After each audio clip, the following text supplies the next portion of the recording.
Friends ನಮಸ್ಕಾರ. ಸುಗುಣ Jain YouTube ಚಾನಲ್ಗೆ ಸ್ವಾಗತ. ನಾನು ನಿಮ್ಮ ಪ್ರೀತಿಯ ಸುಗುಣ.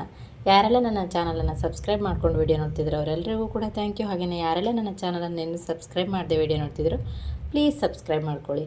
ಇವತ್ತು ನಾನು ಸಬ್ಬಸಿಗೆ ಸೊಪ್ಪಿನ ನೀರು ದೋಸೆಯನ್ನು ಮಾಡಿ ತೋರಿಸ್ತಾ ಇದ್ದೇನೆ. ಹಾಗಾದರೆ ಅದಕ್ಕೆ ಏನೇನು ಇಂಗ್ರೀಡಿಯೆಂಟ್ಸ್ ಬೇಕು ಅಂತೇಳಿ ನೋಡ್ಕೊಂಡು ಬರೋಣ ಬನ್ನಿ.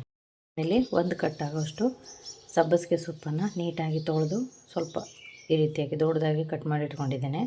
ಮಿಕ್ಸಿಯಲ್ಲಿ ರುಬ್ಬೋದ್ರಿಂದ ತೊಂದರೆ ಇಲ್ಲ, ಕಟ್ ಮಾಡದೆ ಹೋದರು. ಹಾಗೆಯೇ 2 ಕಪ್ ಆಗುವಷ್ಟು ನಾನಿಲ್ಲಿ ಅಕ್ಕಿಯನ್ನು ನೀಟಾಗಿ ತೊಳೆದು ನೆನೆ ಹಾಕಿ ಇಟ್ಟಿದ್ದೇನೆ. ಹಾಗೆಯೇ ಉಪ್ಪು ಮತ್ತು ಹಾಕ್ಕೊಂಡ್ರೆ ಆಯಿತು. ಕಾಯಿ ತುರಿ ಒಂದು ಅರ್ಧ ಕಪ್ ಆಗುವಷ್ಟು ತೊಗೊಂಡಿದ್ದೇನೆ. ಹಾಗೆಯೇ ಒಂದು ಅರ್ಧ ಸ್ಪೂನ್ ಆಗುವಷ್ಟು ಜೀರಿಗೆ, 2 ಹಸಿರುಮೆಣಸಿನ್ಕಾಯಿ, 2 ಇಂಚು ಶುಂಠಿ, 1.5 ಸ್ಪೂನ್ ಆಗುವಷ್ಟು ಬೆಲ್ಲ, 2 ಬೆಳ್ಳುಳ್ಳಿಯನ್ನು ತೊಗೊಂಡಿದ್ದೇನೆ. ಈಗ ಮೊದಲನೇದಾಗಿ ನಾವು ಹಿಟ್ಟನ್ನು ಪ್ರಿಪೇರ್ ಮಾಡ್ಕೊಳ್ಳೋಣ. ಇದೆಲ್ಲವನ್ನು ಹಾಕಿ ಮಿಕ್ಸಿಯಲ್ಲಿ ನೈಸಾಗಿ ರುಬ್ಕೊಂಡು ಬರೋಣ. ಇಲ್ಲೊಂದು ಮಿಕ್ಸಿ ಜಾರನ್ನು ತೊಗೊಂಡಿದ್ದೇನೆ. ಇದಕ್ಕೆ ಕಾಯಿ ತುರಿ,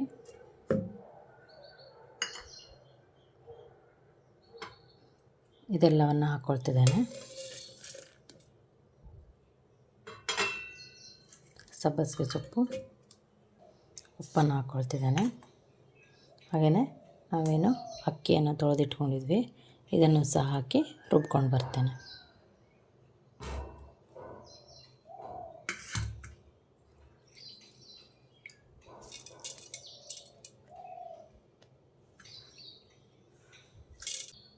ಈ ರೀತಿಯಾಗಿ ಹಿಟ್ಟನ್ನು ರುಬ್ಬಿ ಇಟ್ಕೊಂಡಿದ್ದೇನೆ. ಈಗ ಇದನ್ನು ದೋಸೆಯನ್ನು ಮಾಡೋಣ. ಬೇಕಿದ್ದರೆ ನೀವು ಇದಕ್ಕೆ ಈರುಳ್ಳಿಯನ್ನು ಚಿಕ್ಕದಾಗಿ ಕಟ್ ಮಾಡಿ ಹಾಕ್ಕೊಳ್ಬೋದು. ನಾನು ಹಾಗೆ ಪ್ಲೈನು ದೋಸೆಯನ್ನು ಮಾಡ್ತಾಯಿದ್ದೇನೆ.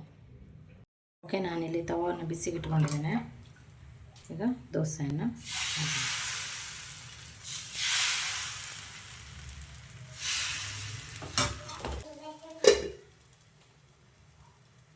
ಓಕೆ, ಇದು ಒಂದು ಸೈಡ್ ಬೆಂದಿದೆ. ಇದನ್ನು ಈಗ ಇನ್ನೊಂದು ಸೈಡ್ ಕೂಡ ಬೇಯಿಸ್ಕೊಳ್ಳೋಣ.